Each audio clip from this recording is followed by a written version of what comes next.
welcome back. I'm Courtney Bjorlin. I'm the editor on asugnews.com. I'm absolutely thrilled to be joined by Michael Doan and Art Worster. They're two SAP experts who have been very well known in the industry over the years. And they're going to talk to us today about the very prevalent topic of SAP usability. Thank you so much for joining me today, gentlemen. I really appreciate it. Great pleasure. If we could start off by talking about the topic of SAP usability, it's been perennial over the years. Do you think the issue lies more with the software or the end-user training? I'd say the usual both. It starts, however, with the software. And recently there's a book put out by an interesting writer named Harold Ambrose, who's a design specialist, who got into the world of SAP, and it's called Wrecking the System. And it's about how ERP system designers have a loyalty to the code and not to the user, meaning they will take it so far as, does it work? Yes.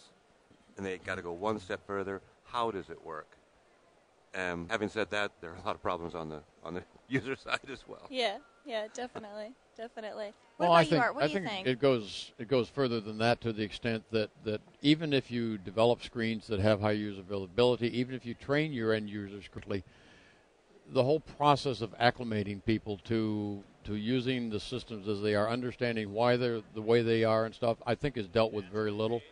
When we talk about organizational change management and training programs that teach the end users how to use their systems, we spend very little time explaining to them why they have to insert certain information that really doesn't mean anything to the user, but is valuable to the system later on. And well put. Years ago, at maybe my third Sapphire here in Orlando, I got into an argument with R.W. Deutsch of R.W. Technologies on just that subject. His side of the debate was that you have to be a professional trainer to make it happen, and I agree with that.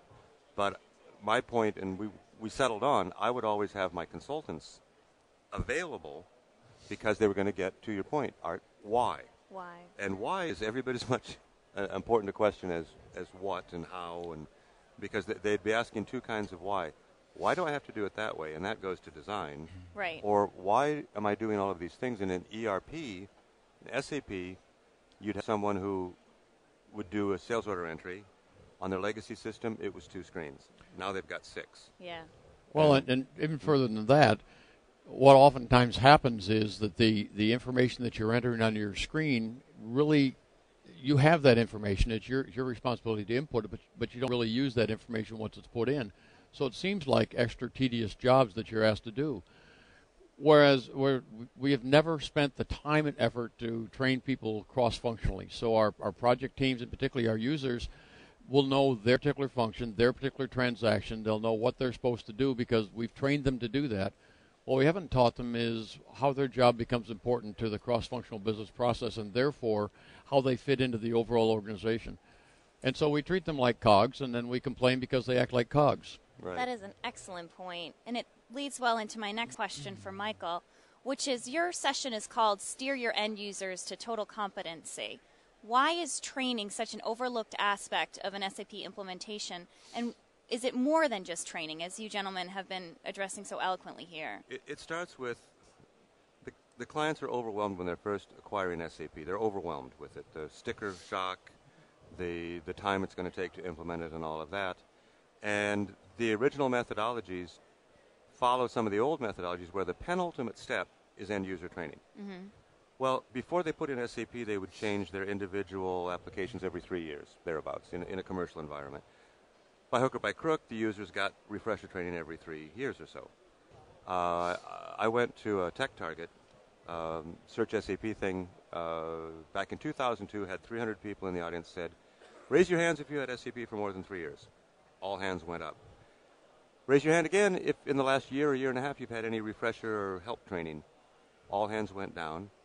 And then they all burst out laughing. And I said, yeah, the joke's on us.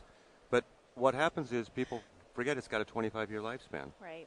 And so they forget about that. And secondly, they just don't respect the power and force of a user. I tell them, you're all directors and managers and supervisors, and you think you drive business process. You don't. The users do. You direct, manage, and supervise the real drivers, the people who fulfill the business processes. And lastly, another Harold Hammerose quote that there are only two industries in the world that refer to their ultimate clients as users, and one of those industries is illegal. So user is kind of a derogatory term, and when we ask, Art and I compared notes last January over a good long lunch. You say to a client, how are things? How's your software doing? How about your middleware? How about this? How about that? When you say, how are the end users, they invariably immediately say, oh, they're doing fine. They're fine. All you got to do is ask them, really? And it's like a banana peel. This Right? idea of the end user driving the business process is really an excellent point. And Art, your session is about organizational change management, a topic we could spend hours on. But you say it's a two-way street. Can you just talk a little bit about what you mean here?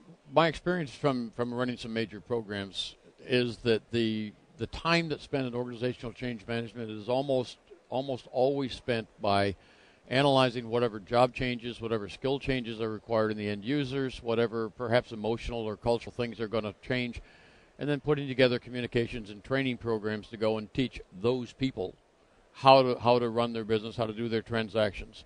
Oftentimes, if you use a tool like RWD, you'll have a script that comes out of the RWD tool where you'll go and you'll teach them their actual transaction.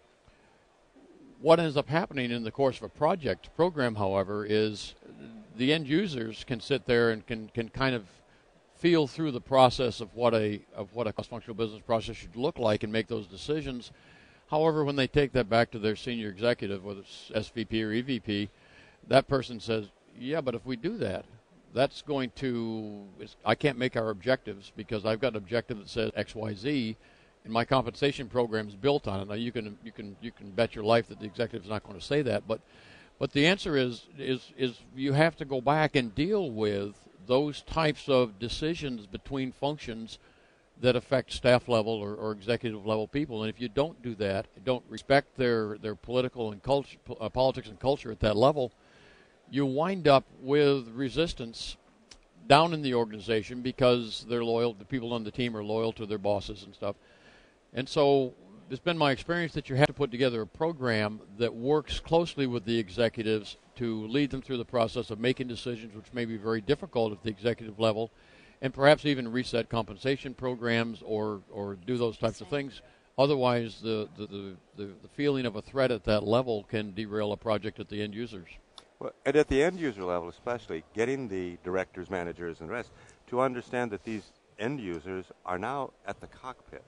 I mean, the old saw of being enabled and empowered.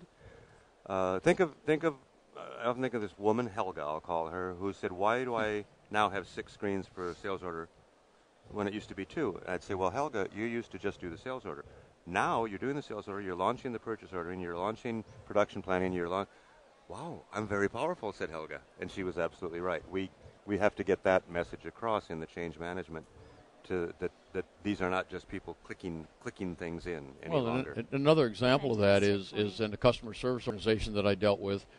We gave the customer service representatives the ability to take the order online and typing it in. They got an available to promise, so they got an immediate promise date for when the order could ship.